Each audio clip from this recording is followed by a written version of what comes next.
What is community? It's essentially people living in the same place. It's not the place that's important. A place can be built from bricks and steel. Community is built from something else. Character, connection, spirit, contradictions. Community is more of an intangible thing. It's kind of like a feeling. So how do you capture it? Through its stories. And this is why it's vital that we write them down and we keep retelling them. We live in a global world, but we belong to our local community. And increasingly the narrative is one of constant change and technological innovation. But if you look at a single community's stories, you'll see we've been here before. So I'd like to illustrate this by taking you back in time to Rotherhithe 30 years ago. The reason I have access to all of these is because I work for the local newspaper, the Southwark News, as you can see on the left there. It started life in 1987 as the Bermondsey News, when this around here was the old borough of Bermondsey. It was renamed the Southwark News somewhere in the 90s, I think. And then it was taken over in 2002 by the current owners, who still have it, and they expanded to the Weekenders, which I'm the editor of, and we've just recently launched the Bermondsey Biscuit and Rotherhithe Docker, which is a hyper-local publication which we created really to bridge the old and new communities as this area undergoes massive amounts of regeneration, more change, more development. So yeah, I would like to go back first to sort of where we began, very, very quickly. So around 1802, so you've got the London docks, and this is Rotherhithe's probably biggest identity is rooted in the docks and being a working dock. The London docks were at one time the biggest and most thriving in the world. They said that there were so many ships in the Thames that you could basically walk from one side of the river without getting your feet wet, because you could just walk across the boats. You had general cargo coming in, goods from all over the world. I'll stand over here. You had workers unloading general cargo, taking it to the warehouses to be processed, and so that created a huge amount of jobs. And so this was the industry of Rotherhithe around here. Then you had World War II.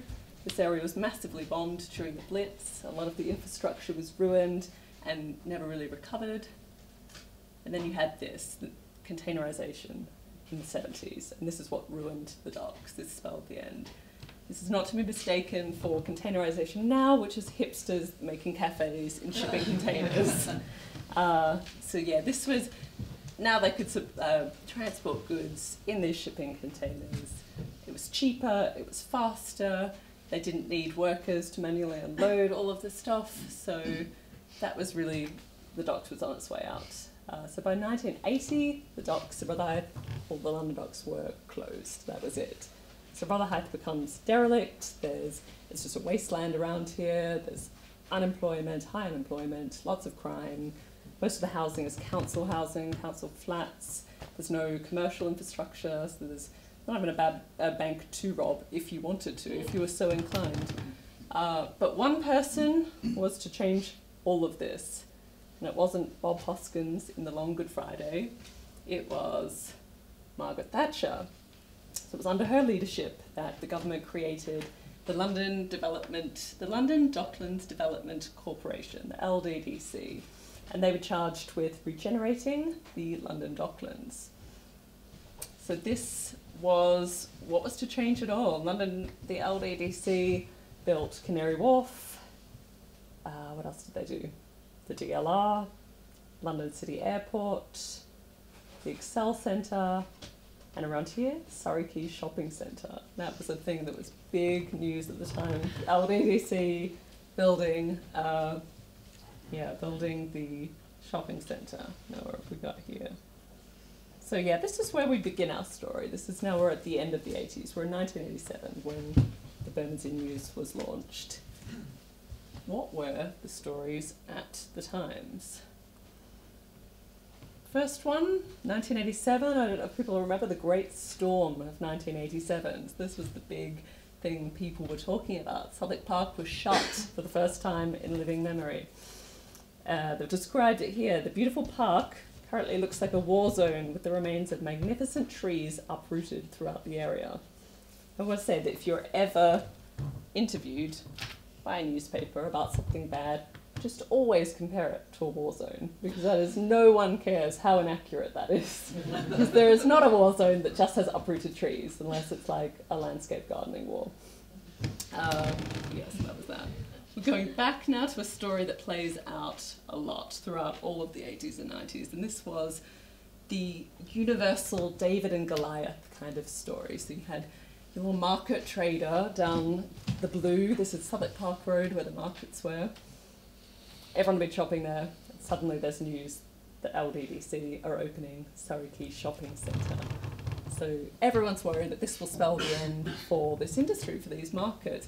And you can see now this is still an issue that people are talking about, because this is the paper that we launched a month ago. And that's Russell, the fishman, who has been trading there for 30 years. So this was people, it was dark days ahead, so they thought. They've said here, that was very, very funny. Someone said, people will always want freshly baked bread rather than the poorer quality you get at Tesco. Some local shoppers were scathing about the new centre, and Russell says she's sticking with the Blue because the transport provision at the new centre is so bad. She says, it's a ridiculous situation.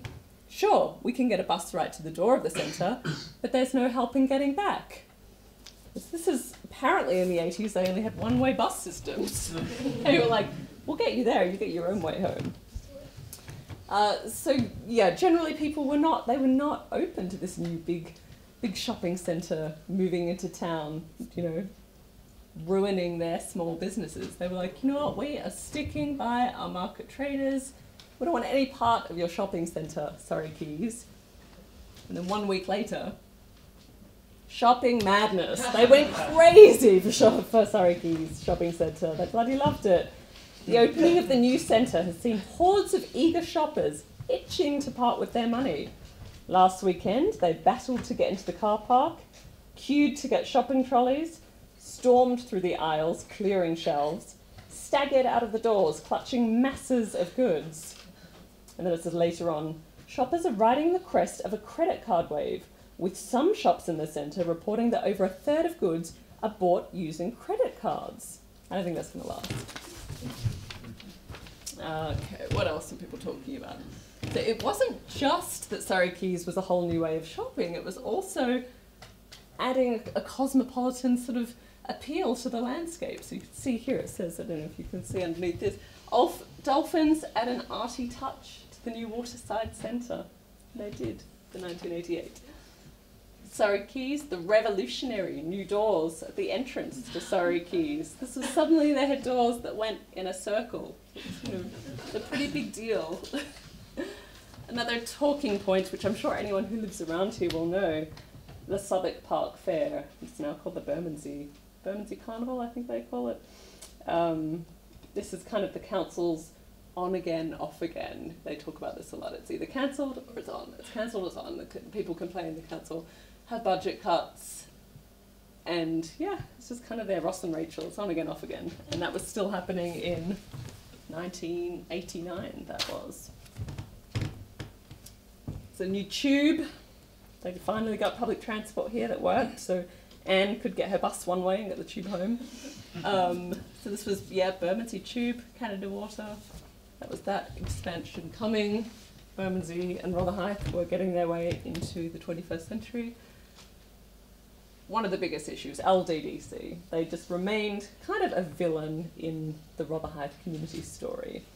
You had a lot of stuff about unaffordable homes, gentrification, the invention of the word yuppie, right to buy policy came in. A lot of people didn't like it. And I want to take you to this columnist, Mark Say, who had a column called Mark Says, Welcome to Desolation Boulevard. This is him describing what it's like for first-time home buyers. Suddenly the earth shook, A mighty roar swept down from the heavens, and the upper reaches of the golden staircase crumbled into the abyss. The first-time buyers stumbled, desperately swayed to keep their balance on the disintegrating steps, and peered into the housing market beyond. It was an endless black void, with no light, no meaning, nothing but an eternity of despair.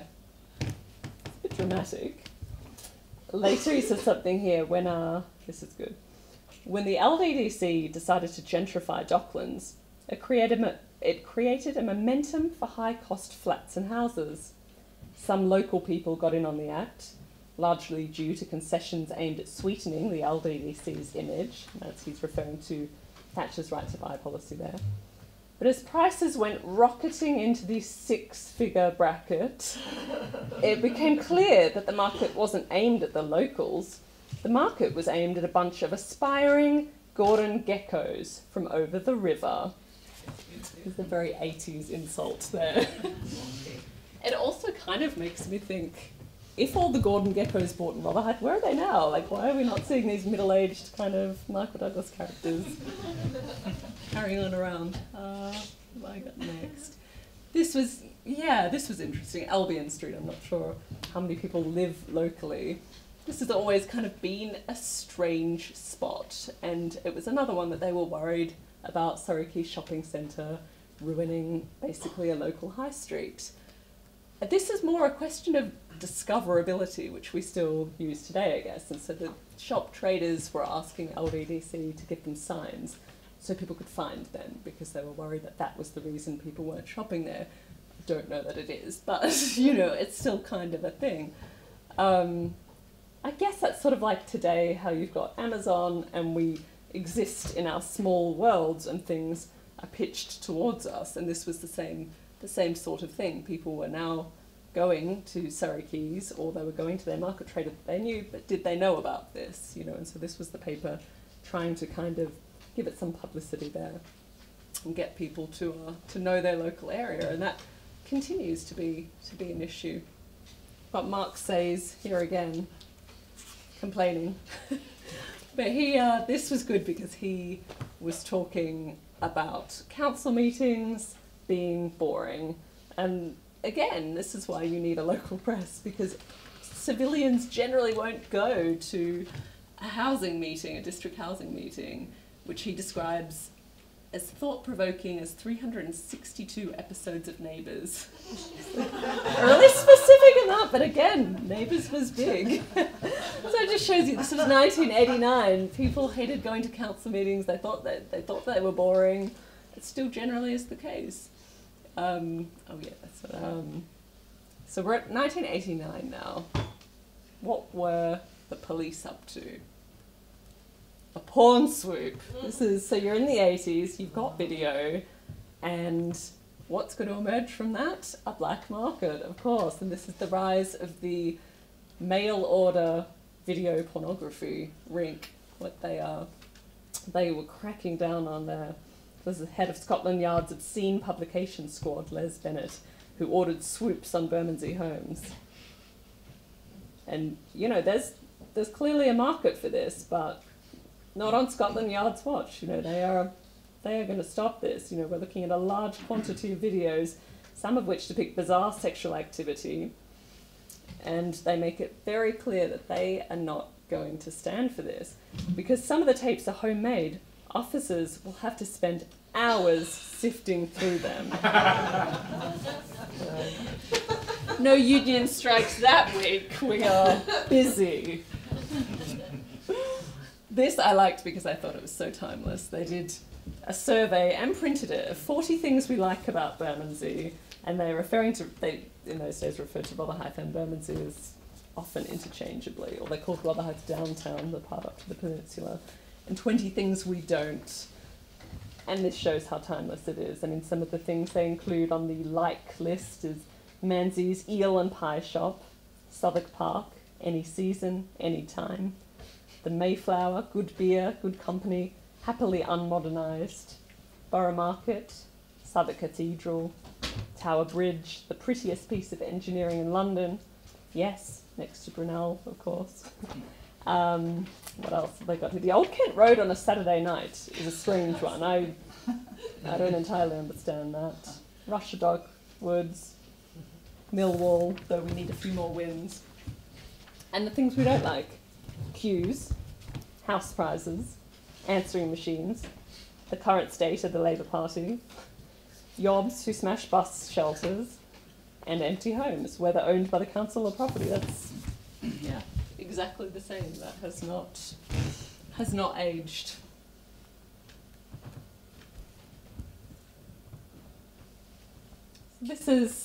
It shows you see all of this. Things haven't really changed, and this is the beauty of telling stories. If we write these things down, then we can learn from them, we can relive them, we can stay in them. Because we're playing the same stories over and over again. And that's because the external world changes, but as people, we don't really change, and our stories are what keep communities constant. They're our anchor to the past and our connection to the future. And if nothing else, they serve as a very comforting reminder that some things don't change. And I want to illustrate that with the final slide, which is an advert for Erin's convenience store on Albion Street. I'm not sure if anyone knows it, but if you have a look at here, you can see what they advertise, what he sells. Groceries, bread, hardware, video library.